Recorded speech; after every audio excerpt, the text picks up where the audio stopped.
I heard the dogs growling before I even stepped outside. That low, rumbling kind of growl that makes your skin crawl like they're warning you the world's about to go sideways. I stepped onto my back porch with a mug of coffee, and there she was. Ellen Everhart, president of the Lakewood Pines HOA. Standing in my backyard with a pair of bolt cutters and a smug look that screamed, "I own this place." Behind her, a section of my cedar fence lay in the grass cut clean through. She hadn't noticed me yet. She was too busy admiring the lake she thought she just claimed. I called out, "You lose something, Ellen." She jumped like she'd been caught breaking into a cookie jar. Then she gave that tight little smile she always wore, the one that looked stapled to her face. "Oh, Trevor, I didn't see you there. I was just checking the property line." With bolt cutters, I asked. She had the nerve to laugh. "The HOA board voted to open lake access for residents. Your fence was obstructing that." I set my coffee on the railing and whistled once, short and sharp. From behind the shed, my 2 German shepherds, Brutus and Shadow, trotted out silent and focused. Their hackles were up, eyes locked on her. "Trevor," she snapped, her voice suddenly trembling, "you can't sick dogs on HOA officials." "They're not attacking anyone," I said. "They're guarding private property.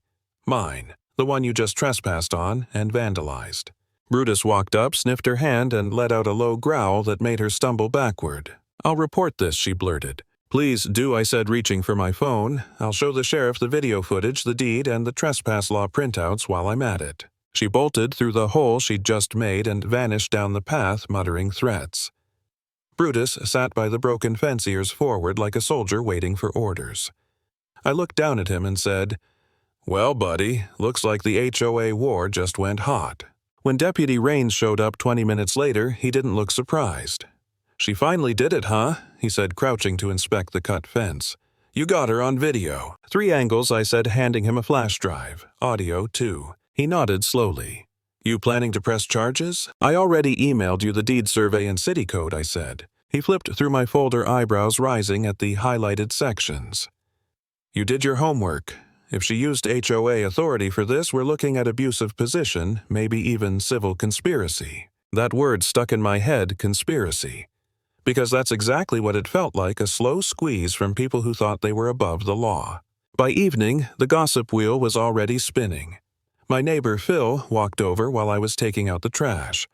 "Heard Ellen tried to liberate your shoreline," he said. "My wife saw her running out of your yard like she'd seen a ghost." 2 big ones, I replied, nodding toward the dogs. Phil leaned in. "You're not the only one she's bullied. Last year she fined the Harrisons for parking their boat in their own driveway. Said it violated community optics. Not in the bylaws, she just made it up." That's when it clicked. Ellen wasn't just power-hungry. She was building a little empire. The next morning, I filed an injunction with the county clerk to stop the HOA from touching my land. It wasn't glamorous, but it was legal ammo. Then I called Colonel David Rourke, a retired JAG officer I'd served with years ago. If anyone could help, it was him. When he saw the HOA charter, he let out a low whistle. "She's rewriting rules without proper board votes. Every policy she's pushed in the last year could be invalid." I leaned back, rubbing my temples. "So what happens if she acted without authorization?" "She's liable. Personally." That was my spark. My reason not to just roll over and sell the house. I wasn't going to let a wannabe dictator run me off my own property. I started digging. The HOA treasurer, Karen Wu, had resigned suddenly last quarter. I tracked down her number and left a message. She called back that night, her voice shaking. "I couldn't take it anymore, Trevor. Ellen's been using HOA funds for fake landscaping contracts, non-existent security patrols. She even reimbursed herself for a feasibility study that doesn't exist." "You have proof?" "Yes, I copied everything before I quit. Would you testify if needed?" A pause.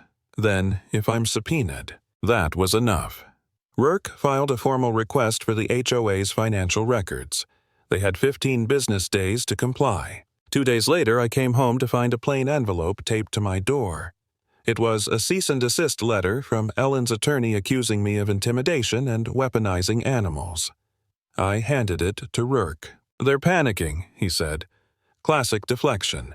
They'll try to paint you as unstable before court." A week later, someone tried to break into my garage at night.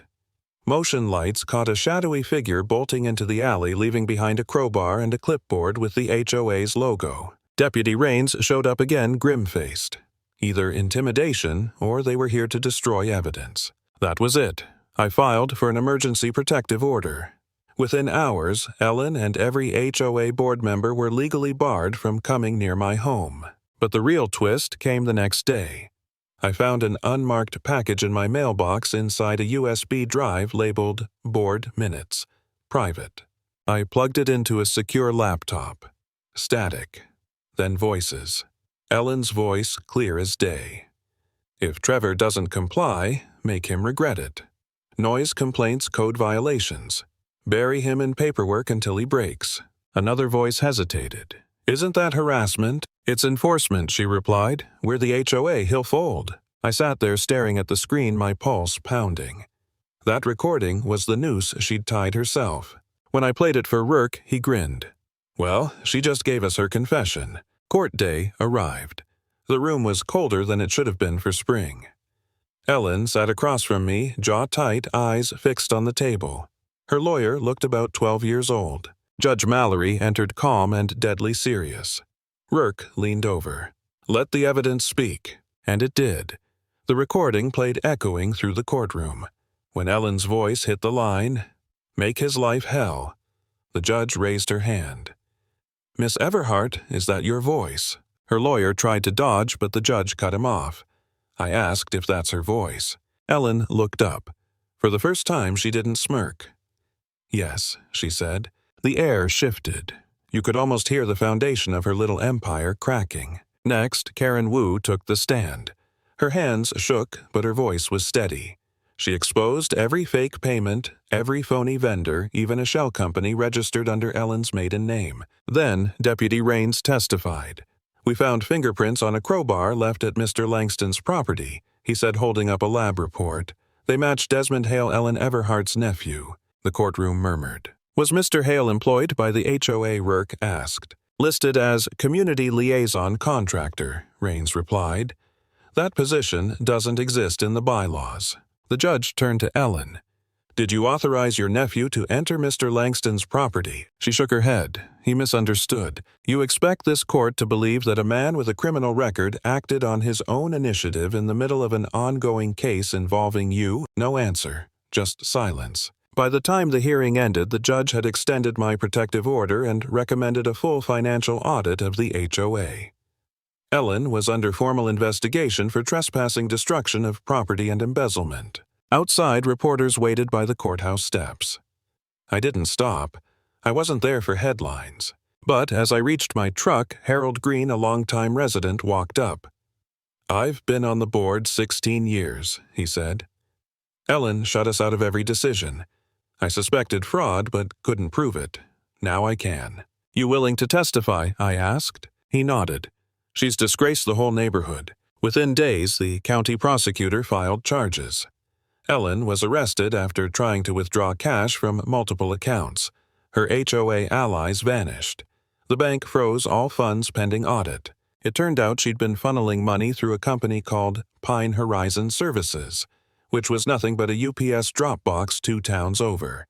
When investigators followed the trail, it led straight back to her. Fraud, falsification, conspiracy. The works.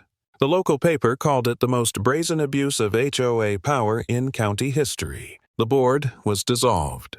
A temporary committee took over, chaired by Harold. They voided every fine Ellen had ever issued, rescinded her bogus amendments, and shut down the management company she'd used as her front. When word got out that Ellen had been denied bail, the neighborhood went quiet for a week. Not fearful, just stunned. People started waving again, talking again. You could almost feel the tension evaporate. One evening, I walked the length of my fence. Brutus sat at the porch, shadow pacing beside me. Near the shoreline, half buried in dirt, was an old wooden sign Ellen had once tried to install, Community Access Trail, under HOA Development. I pulled it free, snapped it over my knee, and tossed it in the trash bin. The lake was still, my lake. For the first time in months, the water didn't feel like a battleground, it felt like peace. Not the loud, victorious kind, the earned kind. And if there's one thing I learned through all this, it's that power doesn't corrupt people. It just shows you who they really were all along.